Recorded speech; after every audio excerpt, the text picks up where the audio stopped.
In this video, I'll show you how to use Grok to write code. First, open your web browser, go to the Grok website or open the Grok app, and sign into your account. Once you're logged in, start a new chat. Next, describe the code you want Grok to generate. Be as specific as possible by mentioning the programming language, the framework you're using, and what you want the code to do. For example, you can ask Grok to create a Python script, build a React component, write a JavaScript function, or generate a complete API endpoint. Now, submit your prompt and wait while Grok generates the code.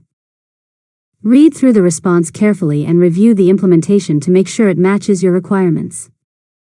If you need additional features or changes, continue the conversation and ask Grok to update or improve the code.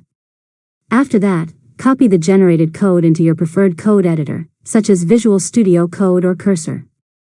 Run your application or script to test the code and verify that everything works correctly.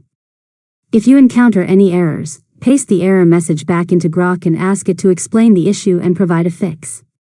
Finally, continue refining your project by asking Grok to optimize the code, improve performance, add comments, create documentation, or implement new features.